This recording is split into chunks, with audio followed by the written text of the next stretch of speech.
తిరుపతిలో నడిబొడ్డులో ఉన్న హతీరాంజీ మఠానికి సంబంధించి ఎంతో చరిత్ర ఉంది.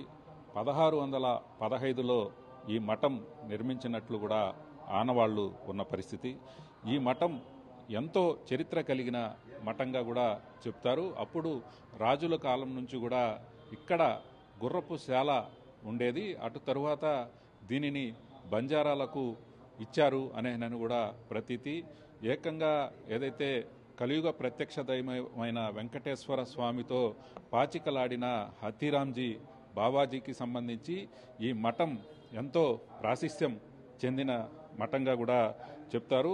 ఇందులో అనేక రహస్యాలు ఉన్నట్లుగా కూడా మనకు తెలుస్తూ ఉన్న పరిస్థితి అయితే ఉంది.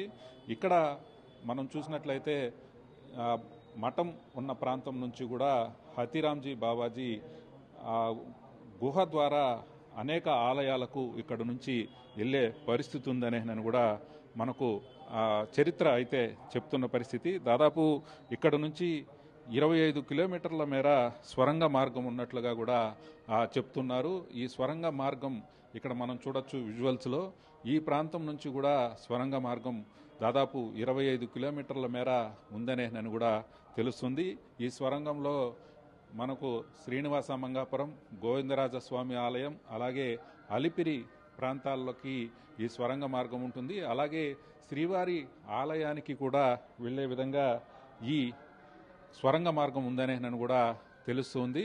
ఈ స్వరంగ మార్గం గుండానే హతీరాంజీ బావాజీ వాళ్ళు తిరుమలకు కానీ లేకపోతే ఇక్కడ పరిసర ప్రాంతాల్లోనే ఆలయాలకు కూడా వెళ్తారనేనని కూడా పురాణాలు చెప్తూ ఉన్న పరిస్థితి అయితే ఉంది. ఈ స్వరంగ మార్గాలలో నేలమాలిగలు కూడా ఉన్నాయనేనని కూడా సమాచారం అయితే ఉన్నట్లుగా కూడా తెలుస్తుంది. ఈ నేలమాలిగలను ఇంతవరకు ఎవరు కూడా చూడని పరిస్థితి అయితే ఉంది. ఈ స్వరంగ మార్గంలో ఏమేమి ఉన్నాయి, ఇలాంటి విలువైన సంపదలు ఇక్కడ ఉన్న కారణంగా ఈ మఠాన్ని ఇప్పుడు బంజారీలు కూల్చడానికి ఒప్పుకోవడం లేదనేనని కూడా తెలుస్తూ ఉన్న పరిస్థితి అయితే ఉంది. దాదాపు 1516 సంవత్సరంలో కట్టినటువంటి హతీరాంజీ మఠంని ఈరోజు రాష్ట్ర ప్రభుత్వం ఇక్కడ ఉన్నటువంటి అధికారులు కూలగొట్టడం అనేది చాలా దారుణ విషయం. మేము ఇప్పటికైనా రాష్ట్ర ప్రభుత్వానికి అదేవిధంగా ఈ లోకల్లో ఉన్నటువంటి అధికారులకు చెప్తున్నాం, ఇది హతీరాం బావాజీ తర్వాత తిరుమల తిరుపతి దేవస్థానం చాలా అవినోభావ సంబంధాలు ఉన్నాయి స్వామీజీకి. ఎందుకంటే ఇక్కడ ఉన్నటువంటి మీరు గుహ చూసింటారు, ఆ గుహ ఇక్కడ ఉన్నటువంటి ఒక బాయి, ఈ గుహలో ఉన్నటువంటి దారిలోనే అప్పుడు పురాత కాలంలో ఉన్నటువంటి స్వామీజీ నడిచి అలిపిరి అదేవిధంగా గోవిందరాజస్వామి గుడి అక్కడ పోయే వాళ్ళని చరిత్ర తెలుస్తుంది. దీంట్లో ఉన్నటువంటి నిమిగలు ఉన్నాయంటారు, తర్వాత బంగారాలు ఉన్నాయంటారు, మా ఆస్తి ప్రాపర్టీ అంతా లోపల ఉన్నాయి. దీనికి సంబంధించినటువంటి గుహల్లో ఇప్పటికైనా రాష్ట్ర ప్రభుత్వం ఇక్కడ ఉంటే అధికారులు పరిశీలించి ఈ మఠం పైన నిర్ణయాలు తీసుకోవాలని చేసి మేము డిమాండ్ చేస్తున్నాం. ఎందుకంటే ఇక్కడ ఉన్నటువంటి హతీరాం బావాజీకి మీరు శ్రీ ఓం నమో వెంకటేశ్వర సినిమాలో చూస్తే హతీరాం బావాజీకి వెంకటేశ్వర స్వామికి ఎంతైతే బంధాలు ఉన్నాయో ఆ సినిమాలో చూపించారు రాఘవేంద్రరావు గారు అదేవిధంగా నాగార్జున గారు. అలాంటి భావాజాలు ఉన్నటువంటి హతీరాంజీ మఠాన్ని ఇక్కడ ఉన్నటువంటి అధికారులు కొందరు స్వార్థం కోసం ఇలా కూలగొట్టడం, మా చరిత్ర మా సాంప్రదాయ సంస్కృతులన్నీ కనుమరుగవుతాయనేసి ఈ దేశంలో ఈ వివిధ రాష్ట్రాల నుంచి వచ్చినటువంటి మా బంజారా గిరిజనులకంతా చాలా ఆవేదనతో ఉన్నారు. దీనిపై ఇక్కడ ఉన్నటువంటి అధికారులు ఒకవేళ దీని మీద పునఃపరిశీలించి దాని తర్వాత నిర్ణయాలు తీసుకుంటామని జిల్లా కలెక్టర్ గారు, లోకల్ ఉన్నటువంటి ఎమ్మెల్యే గారు మాకు హామీ ఇవ్వడం జరిగింది.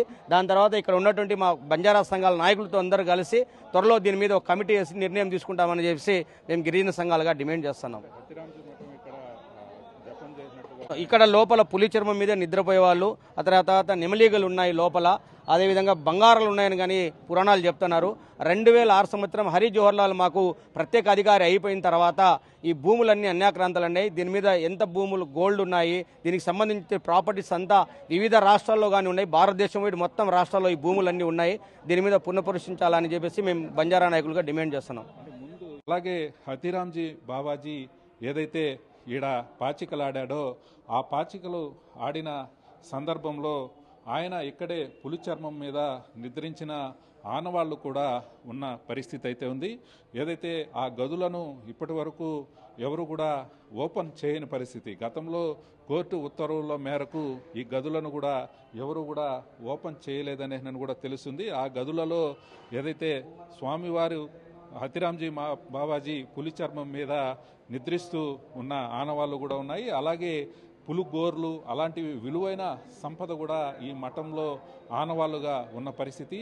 కోట్ల విలువ చేసే ఎర్రచందనంతో ఈ మఠాన్ని అప్పట్లో నిర్మించారనే కూడా ఇక్కడ మనం స్పష్టంగా ఆనవాళ్లను చూస్తే తెలుసుకోవచ్చు. కొత్తగా ఏదైతే గతంలో ఎప్పుడైతే ఈ స్వరంగ మార్గాలు ఉన్నాయో ఆ స్వరంగ మార్గాల ద్వారా హతిరామ్జీ బావాజీ ఆలయాలకు వెళ్ళి ప్రత్యేక పూజలు చేసేవారని కూడా చెప్తున్నారు. మరోపక్క ఏదైతే స్వరంగంలో నేలమాలిగలు కావచ్చు, స్వామివారికి అలంకరించే ఆభరణాలు అవన్నీ కూడా ఆ స్వరంగ మార్గంలో దాచిపెట్టారనే వాదన ప్రచారం కూడా జరుగుతూ ఉన్న పరిస్థితి అయితే ఉంది. ఈ నేపథ్యంలో ఈ మఠం ఏదైతే ఉందో ఆ మఠాన్ని రక్షించుకోవాల్సిన అవసరం ఏదైతే బంజారాల మీద ఉంది అనే నేను కూడా వారంతా కూడా చెప్తున్న పరిస్థితి అయితే ఉంది. మొత్తానికి ఈ మఠంలో అనేక చరిత్ర ఆనవాళ్ళు ఉన్న పరిస్థితి అయితే ఉంది.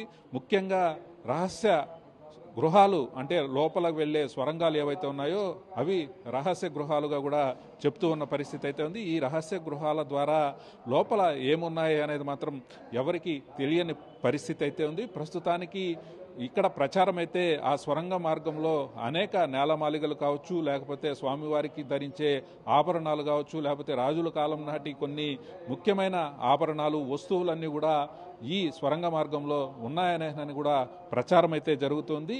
ఇవన్నీ కూడా బయట తెలియాలంటే మాత్రం ఖచ్చితంగా ఈ స్వరంగ మార్గంలో ఏమేమి ఉన్నాయి అవన్నీ కూడా ఆర్కియాలజీ డిపార్ట్మెంట్ ద్వారానే తెలిసే పరిస్థితి ఉంది. కాబట్టి ఎవరు కూడా అంటే ఇక్కడ జరిగే ప్రచారం ఏదైతే ఉందో అది వాస్తవమా అవాస్తవమా అనేది పక్కన పెడితే గతంలో ఏదైతే స్వామివారి దర్శనానికి హతిరామ్జీ బావాజీ ఈ గుహల గుండా వెళ్ళి దర్శనం చేసుకుంటారు అనేది ప్రచారంలో అయితే ఉన్న పరిస్థితి.